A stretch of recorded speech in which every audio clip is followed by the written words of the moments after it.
Hello à toutes et à tous et bienvenue sur votre podcast des explorateurs du e-commerce by ECN. Je suis Charles Ménildré d'e-commerce Nation et à travers cette chaîne, je vous amène dans les coulisses du e-commerce en France.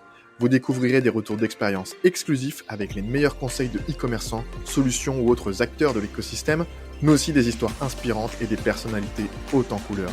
Alors installez-vous confortablement pour ce nouveau podcast des explorateurs du e-commerce. Pour ce nouveau podcast, je reçois Céline Lopez, Team Lead Customer Success chez SendCloud, et Lucas Brockmeyer, Senior Project Manager Fulfillment chez Miracle.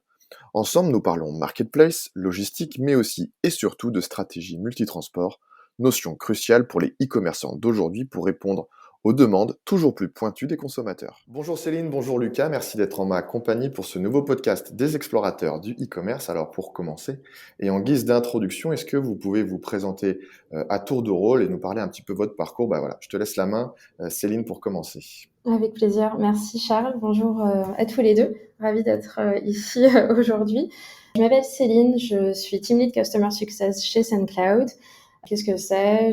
J'accompagne les clients dans leur croissance. Je fais en sorte de les aider sur leur stratégie logistique de façon à ce qu'ils puissent s'en détacher un petit peu et se focuser sur ce qui est le plus important pour eux, ce qui est l'aspect stratégique business de leur société tout simplement. SendCloud, c'est une solution tout en un. On a une solution néerlandaise, donc je suis aussi basée aux Pays-Bas. Ça fait maintenant une dizaine d'années que j'habite là-bas. Et on aide les e-commerçants à expédier tout simplement de façon à leur faciliter la tâche.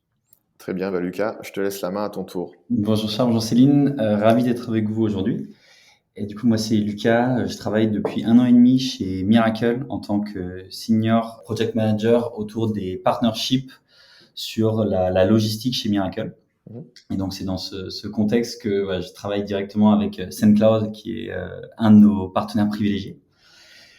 Auparavant, j'ai bossé 5 ans déjà dans le monde du e-commerce chez Amazon où j'étais responsable de compte. Et voilà, donc peut-être 2 mots sur Miracle, donc qui est une solution SaaS. On a tout un panel de solutions assez global, mais on est surtout connu pour notre logiciel de marketplace que de nos grands clients comme Decathlon ou Leroy Merlin utilisent pour pousser un module de marketplace sur leur plateforme. Très bien. Merci Lucas pour ta présentation. Céline, comme Lucas vient de le faire, il nous a parlé un petit peu de son parcours. Est-ce qu'en 2 mots, tu peux nous dire aussi de quel horizon tu viens, un petit peu ton passé? Oui, tout à fait. Pas forcément le e-commerce, j'étais dans les tendances alimentaires, notamment aussi en tant que Customer Success Manager, donc toujours ce contact avec les clients, cet aspect relationnel qui me plaît beaucoup et que je compte continuer dans le futur. Très bien, on vous connaît un petit peu mieux maintenant et aussi les entreprises que vous représentez. Question suivante toute simple, comment est-ce que vous vous êtes rencontrés? En juin dernier, belle rencontre. C'était notamment lors du lancement du partenariat Miracle SendCloud qui nous tient à cœur et voilà, c'était Oui, super on a sympa. eu l'occasion de venir chacun dans les bureaux de l'autre. Donc, Céline est venue en juin à Paris, puis à nouveau un peu plus tard en juillet. Et moi, je suis allé rencontrer SendCloud et les équipes à Eindhoven dans le même mois. Donc, on a vraiment essayé de lancer le partenariat en physique, quelque chose qui se fait de moins en moins avec toutes les solutions Zoom qui peuvent exister. Donc, c'était très chouette de vraiment se rencontrer. Et je pense que on le voit, ça nous permet de vraiment pousser le partenariat là où on veut l'amener. Ouais.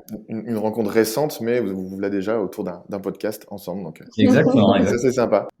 Alors aujourd'hui, on va parler de stratégie multitransporteur. Pourquoi avoir choisi ce sujet, tout simplement? Stratégie multitransporteur, au final, on se rend compte que le client ou l'acheteur, du moins, devient de plus en plus exigeant.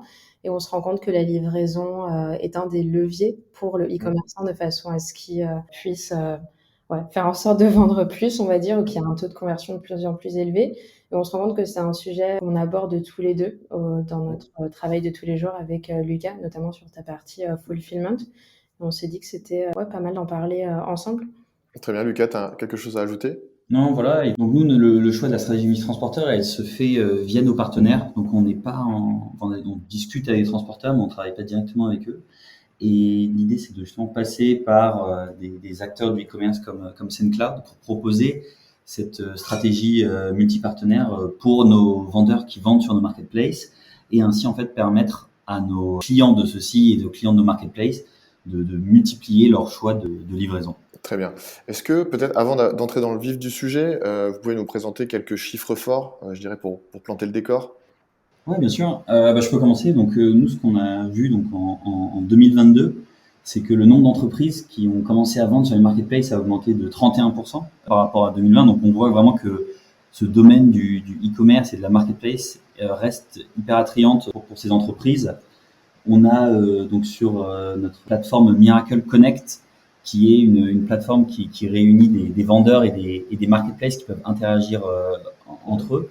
On a de 10 000 vendeurs qui sont actuellement inscrits, donc on a vraiment des augmentations assez importantes d'année en année, et en tout, elles ont généré, donc voilà, ces 10 000 vendeurs, ils ont généré plus de 1 milliard de dollars de revenus sur les plateformes qui sont appuyées par Miracle. Ces chiffres vont de pair avec nos chiffres d'expédition qu'on rencontre également sur SendCloud et dans toute l'industrie e-commerce. Peut-être juste un petit chiffre pour lancer directement le sujet. Je me permets, Charles. On a réalisé une étude avec Nielsen. Donc, c'est une étude qui s'appelle Tour d'horizon de la livraison e-commerce en 2023. Et au final, on se rend compte que 44% des consommateurs, donc des répondants, disent de ne pas passer commande à cause de la livraison. Donc, pour nous, c'est un sujet super important. Faciliter la livraison et faire en sorte que le e-commerçant sache comment s'en occuper et qu'il ait une vraie stratégie par rapport à ça. Très bien, donc oui, sujet central. Merci tous les deux pour cette introduction. On va justement aller un petit peu plus loin sur ce sujet du multitransporteur, mais aussi des marketplaces. Et justement, est-ce que vous pouvez nous donner une vue d'ensemble un petit peu sur les marketplaces? Ouais, peut-être de notre côté, comme c'est vraiment notre grand sujet en tant que société Miracle. Donc, nous, pour donner aussi un peu de contexte, donc nous, on alimente plus de 350 marketplaces dans le monde. Donc, j'en avais cité deux au départ, mais voilà, on en a un peu partout dans le monde. On en a en Australie, un peu partout en Europe, aux États-Unis. Donc, on est un peu, voilà, déjà dans un contexte très international. Donc là aussi, le multitransporteur a tout son sens parce qu'il faut du coup pouvoir travailler avec un nombre énorme de transporteurs à travers le monde. Et on voit vraiment qu'il y a une vraie grosse dynamique du modèle parce qu'on a, par exemple, nos clients, là, c'est 350 marketplaces dont je parlais. On en a, ils ont généré 6 milliards de revenus en 2022. Donc, on a une augmentation de 40% par rapport à 2021. Donc, voilà, vraiment, le e-commerce continue vraiment sa croissance. On a signé 80 nouvelles marketplaces en 2022. Donc, il y a une vraie expansion qui se fait. Donc, et même on a vraiment une croissance supérieure au e-commerce traditionnel depuis 3 années consécutives via les marketplaces. Donc, c'est vraiment un moteur de croissance pour les entreprises. Ouais, mais nous, on le voit aussi notamment, quand j'ai des clients qui stagnent un petit peu, qui savent plus trop où se lancer, je leur dis on va regarder au niveau des marketplaces qui pourraient être intéressants, même si ce n'est que Amazon pourrait totalement fonctionner pour eux, et ça leur permet de booster leur vente tout simplement et de trouver de nouvelles audiences. Très bien, merci pour ces chiffres. Maintenant, moi je vais me mettre dans la peau d'un e-commerçant. Voilà, je suis e-commerçant. Est-ce que vous pouvez m'expliquer un petit peu quels sont les avantages et les inconvénients justement de la vente sur les différentes marketplaces? Alors moi, je pense ce qui est hyper intéressant pour les e-commerçants, c'est que le trafic qui vient sur les marketplaces, il n'est pas généré par eux. Donc, il n'y a pas d'effort de marketing qui est fait comme si jamais, voilà, si Charles, tu as ton propre site e-commerce, tu es obligé de faire venir les clients sur ton site, ce qui te coûte énormément en ads, voilà, toutes les différentes formes de publicité qui peuvent exister. Et l'avantage, c'est que si tu vends sur la marketplace de Leroy Merlin, c'est Leroy Merlin qui s'occupe de faire venir le trafic pour toi. Donc, c'est vraiment, dans notre sens, en termes d'économie financier et évidemment de temps et d'effort, c'est assez important et ça te permet, en fait, toi, juste de te concentrer sur vendre tes produits, améliorer ta sélection, faire en sorte que tu proposes les meilleurs prix et que tu utilises les bons transporteurs pour à la fin pouvoir expédier tes commandes le plus vite possible. Donc, ça te permet vraiment, toi, de te focus sur ce qui t'intéresse. Et il y a aussi évidemment l'augmentation des revenus. Donc, je pense qu'il faut voir si la marketplace c'est comme des canaux supplémentaires de vente. Donc, tu peux avoir ton propre site, tu peux avoir, c'est une site malheureusement Amazon, mais il y a évidemment, ça te permet en fait d'atteindre plusieurs canaux avec les mêmes produits, avec potentiellement tes mêmes partenaires. Donc là, tu peux en tant que e-commerçant qui utilise les plateformes Miracle, tu peux utiliser SendCloud pour 10 plateformes différentes. Donc en fait, tu appliques un peu le même modèle 10 fois sans avoir à demander 10 fois plus d'efforts. Je pense que c'est plutôt ce qui me, en tout cas, je trouve ce qui est assez flagrant pour nos vendeurs chez Miracle, c'est la vision. Tout est simplifié et le chiffre est décuplé. Voilà. On pourrait un peu résumer ça comme ça. Très bien. Et du coup, admettons, je suis toujours ce e-commerçant, je suis Charles le e-commerçant, mais Ouais. aujourd'hui, voilà, j'ai par exemple un seul transporteur, et comme on parlait de multitransporteur, pourquoi est-ce que je passerais à une stratégie multitransporteur? Quelles sont les raisons qui pourraient me pousser à utiliser une stratégie multitransporteur? Est-ce que vous pouvez nous parler de ça un petit peu? Je vais commencer avec quelques chiffres et ce sera les derniers. Les derniers. Donc, comme je disais, la livraison, c'est une des principales raisons d'abandon du panier pour les consommateurs. Et au final, on en a certains on a 62% des consommateurs qui disent que si les frais de livraison sont trop élevés, ils ne vont pas passer commande. Idem pour le délai de livraison estimé s'il est trop long, et 23% si le mode de livraison préféré n'y est Ok. pas. On a tous nos préférences. Donc au final, on se rend compte que c'est un acheteur, ou toi dans ton cas, Charles, tu es un acheteur qui veut de la flexibilité, qui veut de la diversité et qui souhaite en offrir également à tes clients. On se rend compte avec une stratégie multitransporteur, tu vas faire en sorte de retenir tes clients potentiels sur la plateforme en leur offrant des modes de livraison variés. Donc par exemple, que ce soit une livraison express, que ce soit une livraison en point relais, une livraison verte, donc du last mile, on va en parler après. Mais ça te permet toi aussi de te différencier vis-à-vis de tes concurrents, des autres e-commerçants et de pouvoir toucher en fait n'importe quel client. On a 64% des acheteurs français qui s'attendent à ce que les boutiques en ligne proposent une méthode de livraison écologique en 2023, ce qui est assez intéressant et ça te permet de ne pas perdre du terrain. Donc toujours un peu plus pour une stratégie multitransporteur. Ouais, je pense aussi ce qui est hyper intéressant, c'est de se dire que tu n'es pas dépendant d'un seul transporteur, Mhm. parce que bon, il peut y avoir des grèves, peut y avoir Ouais. je sais pas, des problèmes d'approvisionnement. Enfin, on sait jamais ce qui peut arriver, et donc je pense que ce qui est clé, c'est vraiment la diversification pour limiter les risques. Ouais, notamment dans la saison des fêtes, donc dans la peak season, on sait qu'il y a certains transporteurs qui ne sont pas prêts à recevoir tout un trafic de colis. On conseille toujours à nos clients d'avoir un autre contrat transporteur prêt au cas où quelque chose se passe pas bien. Après, en tant que moi aussi acheteuse, toi je pense aussi Lucas, si par exemple j'ai eu une mauvaise expérience avec un transporteur, j'ai pas forcément envie de rechoisir ce même transporteur, donc ça pourrait m'arrêter à passer Ouais, commande. tout à fait. Donc, un maximum de flexibilité pour se différencier et apporter de la diversité. Très bien, bah merci pour ces précisions et ces chiffres, hein. C'est bien aussi pour planter le décor et on y voit tout de suite plus clair avec des chiffres. Donc, si tu as d'autres chiffres, n'hésite pas à nous les partager. Est-ce que vous avez des exemples où une stratégie multitransporteur, justement, a fait la différence pour un e-commerçant? Ouais, j'en ai un. Je vais pas citer de, de nom, Oui, par contre, le nom du client. Ce sont des clientes qui ne comprenaient pas pourquoi elles perdaient autant de conversions au niveau du checkout. Donc, on a regardé, on s'est posé toutes les deux ensemble. On s'est dit, bon, qu'est-ce qu'on pourrait essayer de façon à ce qu'on puisse booster un petit peu plus les ventes? Et en fait, on s'est rendu compte qu'elle ne vendait qu'elle n'offrait que de la livraison express. ok. Donc, pour le lendemain. Et elle avait quand même un panier relativement faible, en dessous de 150 euros d'achat, donc c'est pas forcément très important. On s'est dit pourquoi ne pas offrir une livraison en point Mhm. relais qui ne soit pas le lendemain, donc sur du 3 à 5 jours ouvrés, de façon à pouvoir toucher un petit peu plus de clientes, par exemple. Et en l'espace de 2 semaines, son taux de conversion a augmenté de plus de 20%. Ce qui D'accord. était assez impressionnant parce qu'on s'est dit que c'était tout simplement une audience qu'elle n'avait pas réussi à convertir, on va dire. Donc suite à ça, elle a décidé de mettre en place donc toujours de l'express, mais aussi une livraison un petit peu plus lente, on va dire, ou du moins pour ceux qui sont un petit peu plus patients et qui souhaitent pas Mhm. recevoir leur colis le lendemain. Et ça a bien marché pour elle. Donc en général, c'est ce que je regarde dès que j'ai un client qui me dit ouais, on va essayer d'innover un petit peu, on regarde les méthodes de livraison. Et puis, ça illustre bien ce qu'on se disait tout de suite, diversité et flexibilité. Mhm. Et Exactement. puis du coup, j'imagine que il y avait voilà, il y avait la notion de coût aussi. Pour l'express, c'est plus cher qu'un point relais, donc il y a toute cette notion-là aussi à prendre en compte. Évidemment, savoir ce que ces consommateurs et consommatrices préfèrent en termes de livraison. Merci pour ce Mhm. retour d'expérience. On va parler un petit peu du marché maintenant. Est-ce que vous pouvez me parler justement des évolutions majeures que vous avez observées dans le secteur du e-commerce au cours des dernières années? Est-ce que vous avez des points à nous mettre en lumière?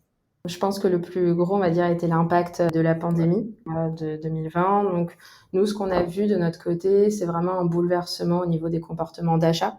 Donc, c'est un consommateur qui se veut plus exigeant. On voit un consommateur sympathique, on aime bien dire, mais plus exigeant. Et comme on disait, qui cherche flexibilité et qualité, donc toujours une livraison plus rapide, moins coûteuse. Ouais, plus rapide et moins coûteuse. On sait que les clients aiment bien, par exemple, ne pas payer Ouais. de coûts de livraison. Généralement, on voit que c'est à partir d'un panier à 150 euros d'achat. C'est une des évolutions qu'on a vues, du moins dans le monde de la dans l'industrie de la livraison. Un autre point, c'est plus un concept en fait qui revient, ça existait avant la pandémie, mais qu'on voit maintenant par défaut dans la plupart des checkouts, c'est le retrait en magasin, si jamais c'est un commerçant qui a une boutique physique. Le commerçant recherche, on va dire, un contact physique avec le client, donc de façon à ramener les acheteurs directement dans la boutique. Ça ramène plus de trafic dans la boutique, bien évidemment, mais lier et tisser des liens assez personnels avec les acheteurs directement. Là, c'est un gros concept qu'on a vu fleurir au cours des dernières années. Moi, je trouve aussi ce qui a beaucoup évolué, c'est les standards du marché, un peu ce que disait Céline, c'est que maintenant le consommateur il est exigeant, et c'est notamment lié des Amazon, des gros acteurs qui ont imposé un peu leurs normes, leurs standards. Et honnêtement, on voit que si on n'arrive pas à suivre ces normes, c'est compliqué. Enfin, le client va, pour un prix identique, il va privilégier la livraison la plus rapide ou la plus adaptée pour lui. On voit vraiment que la livraison est devenue un vrai facteur différenciant entre les différents e-commerçants et qu'il y a cette norme de maintenant un client, s'il n'est pas livré en 2 jours, il ne va pas comprendre. Donc il y a vraiment cette volonté de se mettre à cette norme. Et je pense un autre point qui est clé aussi de l'e-commerce, et je trouve qu'il se développe de plus en plus, c'est l'internationalisation des e-commerçants. Donc vraiment le fait qu'un vendeur français dans son garage maintenant peut expédier des colis aux États-Unis, en Australie, et que il y a plus de frontières vraiment sur le e-commerce. Et c'est là aussi où c'est clé d'avoir les bons transporteurs pour pouvoir livrer les colis au bon endroit. Donc il y a à la fois cette exigence du consommateur et cette flexibilité pour le e-commerçant de toucher à un plus grand nombre de clients. C'est intéressant parce que parfois, je trouve qu'il y a quand même une réticence de la part du e-commerçant d'ouvrir ses frontières, on va dire. Moi, j'aime bien leur dire, commencez avec les pays qui parlent français. Donc, par exemple, en Belgique, qui est juste à côté. Et ça leur permet, en fait, de se rendre compte que tout fonctionne correctement, que c'est tout aussi simple, ça change en rien leur processus logistique. C'est vraiment super simple. Et je leur dis, il y a quand même énormément d'expats français aussi à l'étranger. Et rien que ça, en fait, ça leur met un petit peu la puce à l'oreille. Ils se disent, pourquoi pas essayer. Et puis après, comme tu dis, c'est parti pour l'Australie, pour la Chine, etc. Et c'est super simple, en fait. Ce qui est aussi génial, typiquement, vous êtes une de ces solutions, c'est que maintenant, tout est fait aussi pour faciliter la vie du vendeur là-dessus. Parce que forcément, s'il y a des douanes, il y a des taxes, il faut pouvoir changer la langue de son catalogue. Enfin, je trouve qu'il y a beaucoup de points qui simplifient vraiment la vie du e-commerçant maintenant. Et maintenant, il peut vraiment s'équiper de plein d'outils pour que ça fonctionne et pour vendre. Donc, je trouve ça aussi chouette, vraiment ce développement de toutes ces solutions dans ces 5-10 dernières années, quoi. D'où la force d'une marketplace. Exactement. Merci à tous les deux pour toutes ces réponses. Est-ce que vous avez d'autres éléments à ajouter avant qu'on passe à la question suivante, justement sur ces évolutions majeures ? C'est vrai qu'on parle beaucoup de la livraison. Un des points très intéressants aussi qui revient, c'est au niveau du suivi. Au final, on se rend compte que l'acheteur souhaite savoir où est son colis, parce qu'on est vraiment impatient. J'ai envie de savoir quand est-ce que je vais recevoir ma commande. Et on se rend compte que l'expérience suivie, l'expérience client, donc après avoir passé commande, est tout aussi importante. Ça permet aussi d'un point de vue service client de réduire ce qu'on appelle les Wismo calls, donc les Where is my order, où est ma commande, de façon à délaisser un petit peu le service client du e-commerçant tout simplement. Ce que j'aime bien conseiller, c'est le multi-suivi. Toujours le bon message via le bon canal. Donc, si on passe par des emails informatifs, sachant qu'ils sont lus tout le temps, on passe par des emails, on a des pages de suivi, on peut aussi activer un SMS et tout ça, on peut le faire en combinaison avec le transporteur, parce qu'on a des transporteurs qui envoient aussi un SMS, qui font même de la géolocalisation du colis, ce qui je trouve est super sympa. Ça te permet vraiment de voir où est-ce que le livreur et entre telle heure et telle heure, tu vas recevoir ton colis. Donc, ça permet aux clients d'être rassurés, on va dire. Et ça, c'est une des grosses améliorations, une grosse évolution du marché aussi. Très bien. Justement, tu nous parlais tout de suite que les consommateurs sont de plus en plus pressés. Et effectivement, nous aussi, en tant qu'acheteurs, on aime bien savoir où est notre colis à tous les instants de la journée. Comment, justement, la demande croissante des consommateurs en matière de livraison, elle a influencé vos rôles à vous au sein de vos entreprises ? Qu'est-ce que ça a bouleversé tout ça ? Moi, je travaille dans l'équipe des partenaires et donc c'est vraiment de se focus sur les partenaires qui peuvent nous permettre de répondre à cette demande. Donc d'être exigeant dans notre choix de partenaires et de faire en sorte d'avoir ceux qui proposent les bonnes livraisons au bon moment, au bon prix. Voilà, je pense qu'il y a aussi voilà l'aspect financier d'une livraison qui est clé parce qu'on va payer 8 € de livraison pour un produit qui en coûte 10, ça va nous sembler aberrant. Donc il y a vraiment aussi voilà comment on arrive à utiliser les ressources qui existent sur le marché pour faciliter la vie des clients finaux. L'importance, on va dire, de la livraison, c'est plutôt dans la phase juste avant, qui est la promesse de livraison. Je pense aussi ce qui est important au moment du choix de l'achat, c'est qu'est-ce qu'on va te promettre et surtout, est-ce qu'on va réussir à répondre à cette promesse de livraison. Donc nous, on a vraiment eu un gros travail en interne autour de la promesse de livraison. Comment permettre qu'elle soit la plus précise possible, parce qu'une promesse de livraison qui est trop grande va nous faire perdre en conversion, va aussi être un mauvais rapport avec le client. Un produit qui arrive trop tard, ça va être aussi une mauvaise expérience client. Donc vraiment, la qualité de la promesse de livraison, je pense, est clé au moment de l'acte d'achat. Très bien. Et Céline, du coup, est-ce que tu as quelque chose à ajouter? Par rapport à mon rôle, à moi, ou du moins le rôle de nos Ouais. équipes, ça a été l'importance de tisser des bons liens avec les transporteurs.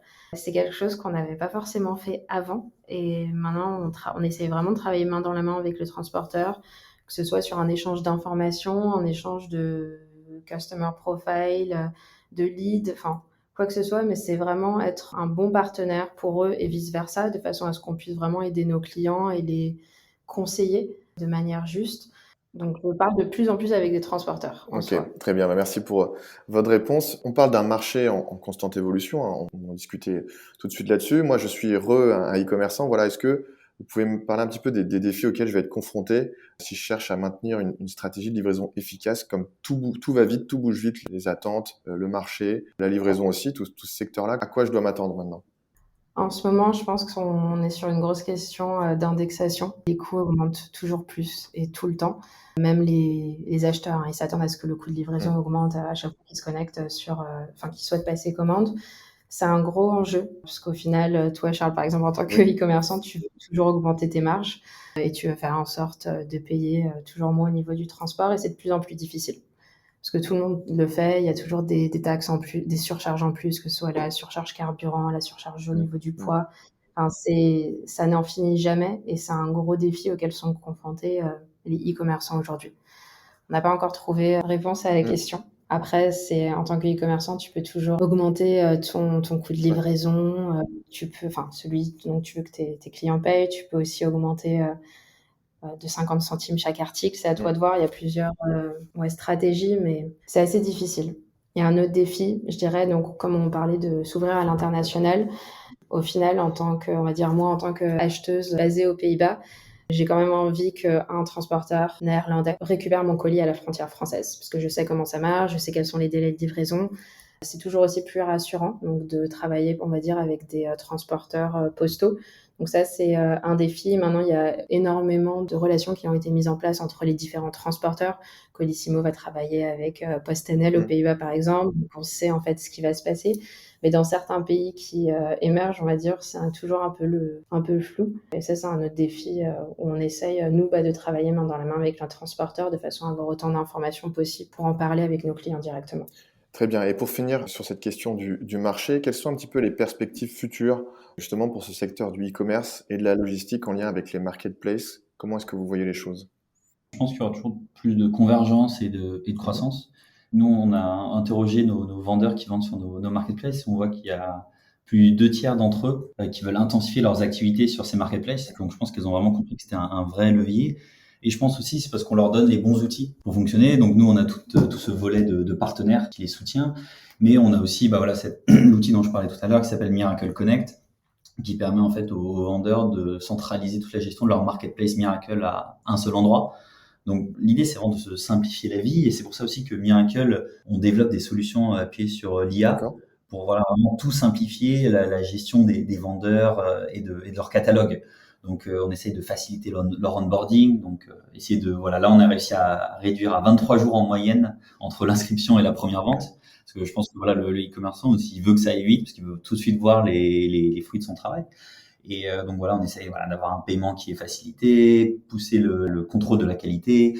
Enfin, on a essayé de développer toute cette suite pour les accompagner dans ce développement, parce qu'en fait, c'est les commerçants qui veulent continuer à grandir. C'est vraiment, nous, l'objectif, c'est vraiment de les accompagner là-dessus. Très bien, merci Lucas et Céline. On a parlé de marketplace, de stratégie multitransport, on a parlé aussi du marché. Là, on vient de terminer sur ce volet. On va parler un petit peu de vous maintenant. Est-ce que vous pouvez nous partager quelques-unes de vos actualités à venir? Peut-être d'abord SendCloud et puis après en Miracle avec toi, Lucas. Comme Lucas t'en parlait, intelligence artificielle, bon, c'est pas une activité à venir, mais c'est une activité sur laquelle on va travailler de plus en plus dans les prochains mois, on va dire. En juillet dernier, SendCloud a fait l'acquisition de Tracy. C'est une solution d'intelligence d'expédition, donc solution néerlandaise également. Tracy permet en fait aux commerçants de prendre des décisions d'expédition plus intelligentes et de gérer de manière proactive les attentes de leurs clients. Donc, je parlais du Wizmocall, donc doué ma commande. On se rend compte qu'aujourd'hui, ça représente jusqu'à 36% de l'ensemble des appels vers le service client. Et le but de Tracy, c'est de les diminuer. Donc, c'est tout simplement de travailler de manière plus intelligente sur les données qu'on a aujourd'hui via les transporteurs de façon à faciliter le travail des équipes en interne et d'informer l'acheteur proactivement. Merci Céline pour ton actualité. Je rebondis sur ce que disait Céline, ce que j'ai dit auparavant. Je pense que et maintenant c'est clair, c'est l'importance de l'IA dans nos métiers et pour faciliter la vie, à la fois notre vie et la vie des commerçants, et à la fin permettre aux clients d'avoir la meilleure expérience possible. Donc nous, on est là en juin dernier, donc on est devenu la première suite de solutions qui a introduit l'IA générative dans notre technologie. Donc vraiment, on a construit ça sur le GPT 3.5 d'OpenAI. Et on essaie vraiment d'automatiser la création, le contrôle des fiches produits, en fait tout ce qui est rébarbatif, compliqué à gérer, et on veut le simplifier. Et donc c'est pour ça qu'on a introduit cette technologie qui est, comme c'est Céline, c'est pas le futur, c'est vraiment le présent. Et et je sais même, nous au quotidien chez Miracle, on nous pousse à utiliser cet outil et de comprendre en fait toute sa puissance. Et donc c'est pour ça aussi qu'on veut le proposer à nos clients, à nos e-commerçants, à toutes les personnes qui gravitent autour de l'univers Miracle. En soi, c'est comment gagner du temps. Exactement. C'est justement pour conclure ce que j'allais dire, c'est s'il faut retenir quelque chose, c'est gain de temps. Mais du coup, tu viens de le repréciser, donc c'est parfait. Merci à tous les deux pour vos actualités. Est-ce que vous avez peut-être quelques projets ou des développements spécifiques que vous aimeriez nous partager à moi et à l'audience? Pour Miracle et SendCloud, en soi, c'est renforcer notre collaboration. Je pense qu'on est parti, on a bien commencé. Et on est vraiment au tout début, donc on a un potentiel débordant, du moins pour nos deux sociétés et nos deux rôles, à nous aussi, je pense, Lucas. Pour SendCloud, c'est la peak season à la Paris Retail Week en septembre dernier. On a lancé le début de la peak season, ce qui est la saison la plus intense pour les e-commerçants. Là où on voit le plus de colis qui sont envoyés, le plus d'emails informatifs. C'est vraiment accompagner le client et on va être occupé à ça pour les 2-3 prochains mois et notamment jusqu'en janvier avec la période des soldes et des retours. Donc, c'est un projet qui arrive chaque année, mais qui nous prend énormément de temps. Je comprends. Et Lucas, est-ce que tu as quelque chose à ajouter sur ce point? Je pense que Céline l'a résumé au mieux. C'est clair que notre collaboration, on est très fiers de travailler ensemble et je pense qu'il faut qu'on aille encore plus loin. Parce que la preuve de ce podcast, on a décrit tout ce qu'on pouvait apporter, je pense, aux e-commerçants. Il faut continuer à le développer pour toucher le plus de codes de e-commerçants possible. Et la peak season, évidemment, janvier, novembre, décembre, c'est les mois clés. C'est le moment où on sait que si une année elle est réussie ou pas. Donc, tout le focus est là-dessus en ce moment. Très bien. J'ai une dernière question pour vous parce qu'on arrive à la fin de notre échange. Quels seraient les conseils que vous pourriez donner aux e-commerçants qui cherchent à optimiser leur présence sur les marketplaces et leur stratégie de livraison? Donc, Lucas, si tu veux commencer, puis on finira par toi, Céline. Allez, on va dire que c'est le moment un peu pub du podcast. Nous, on conseille vraiment d'utiliser notamment Miracle Connect. En fait, ça permet vraiment aux e-commerçants donc qui veulent se lancer soit dans la marketplace, commencer, ou alors vraiment pour encore plus développer leur activité, de venir sur Miracle Connect. Ça permet de rejoindre plus de 350 marketplaces, à la fois, comme je te disais, dans le monde entier, et pour facilement et rapidement booster les ventes et la visibilité. Donc il suffit de venir s'inscrire sur le site de Miracle. Mais sans trop en faire, c'est vraiment l'idée de simplifier la vie et d'avoir cette plateforme qui centralise les activités Miracle à un seul endroit. Donc c'est, je pense, un vrai gain de temps et pour le e-commerçant qui peut après se focus sur ce qu'il sait faire de mieux, c'est-à-dire vendre ses produits. Très bien. Et à toi, Céline, du coup, l'instant pub. Nous aussi, on conseille Miracle Connect. Non, nous, par rapport à SendCloud, je pense que ce qui est important et ce qu'on met généralement en avant, c'est comme disait Lucas, c'est vraiment la simplicité. Enfin, la simplicité et simplifier en fait les processus logistiques du e-commerçant. On sait que la logistique, c'est pas le truc le plus sexy. Donc, on fait en sorte de faciliter tout ça de façon à ce que le e-commerçant soit connecté avec plus de 50 transporteurs, plus de 80 intégrations et en une seule plateforme, il puisse gérer en fait toutes ces commandes qui arrivent. Et en un clic, en fait, il a toutes ces étiquettes. Donc, c'est vraiment SendCloud, la solution tout en un, et notamment pour l'expansion à l'international. Très bien, et j'encourage toutes les personnes qui nous écoutent à aller se renseigner sur SendCloud et Miracle dans le cadre de leur business. Ça peut évidemment, toutes et tous, vous être utile. Céline et Lucas, si vous voulez, avant qu'on se quitte pour la fin de ce podcast, je peux vous laisser un mot de la fin à chacun. Céline, je te laisse commencer. On en a parlé énormément au cours de ce podcast-là. Je pense qu'on a on a quelques mois en face de nous qui s'annoncent assez intenses. Et vraiment, moi, mon but, c'est d'être là pour les clients, de les accompagner, de faire en sorte qu'ils comprennent bien aussi tout cet univers des transporteurs et de la logistique et de le simplifier au maximum. Flexibilité, qualité. Flexibilité, qualité, toujours. Très bien. Toi, Lucas, je te laisse la main pour conclure. Je vais avoir du mal à faire mieux, mais en tout cas, je pense déjà aussi merci à toi, Charles, et pour l'échange. Je pense que comprendre que ça fait peur, je pense, le côté en plus multitransporteur, c'est des mots qui sont pas forcément agréables à entendre, mais je pense que ça peut vraiment faire la différence, notamment pour des e-commerçants qui veulent s'étendre, grandir, vraiment réussir à passer à l'étape supérieure. Et c'est pour ça aussi que toutes ces solutions existent sur le marché, SendCloud, Miracle Connect, pour accompagner les vendeurs. C'est vraiment pas certes, on fait de la pub et on est un business qui a besoin de fonctionner, mais il y a une vraie logique pourquoi autant de e-commerçants utilisent nos solutions, c'est que ça apporte quelque chose. Et notamment dans ce monde hyper concurrentiel, ça peut être des vrais éléments différenciants. Très bien, merci à tous les deux, Céline et Lucas. C'est vrai qu'on a quand même bien dégrossi tout ce sujet, comme tu disais, de multitransporteur qui peut faire un peu peur. C'est pas toujours le sujet le plus sexy, mais voilà, on comprend mieux la nécessité de diversifier ses stratégies, notamment sur e-marketplace, pour développer son activité e-commerce qui est évidemment en lien avec la logistique. Donc, je vous remercie beaucoup tous les deux de vous être prêtés au jeu du podcast. Ça a été un plaisir de vous recevoir. J'encourage une nouvelle fois vous qui nous écoutez à aller vous renseigner sur Miracle et SendCloud. Ça peut vraiment vous être utile dans le cadre de votre business et on se retrouve très vite pour un nouveau podcast des explorateurs du e-commerce. Céline, Lucas, je vous souhaite une belle continuation et à bientôt. Merci Charles. J'espère que ce podcast des explorateurs du e-commerce vous a plu. Si c'est le cas, n'hésitez pas à lui mettre 5 étoiles. Je vous encourage également à vous abonner pour découvrir de nouvelles histoires inspirantes. Et si vous souhaitez nous partager votre expérience, je vous invite directement à me contacter. On se retrouve très bientôt pour un nouvel épisode. En attendant, rendez-vous sur e-commerce nation pour profiter de l'ensemble de nos ressources, articles, infographies, e-books, webinaires, émissions web et bien plus encore. Rejoignez également notre newsletter, nos réseaux sociaux ou encore notre chaîne YouTube pour ne rien manquer des actualités de l'écosystème. Bonne exploration du e-commerce à toutes et à tous.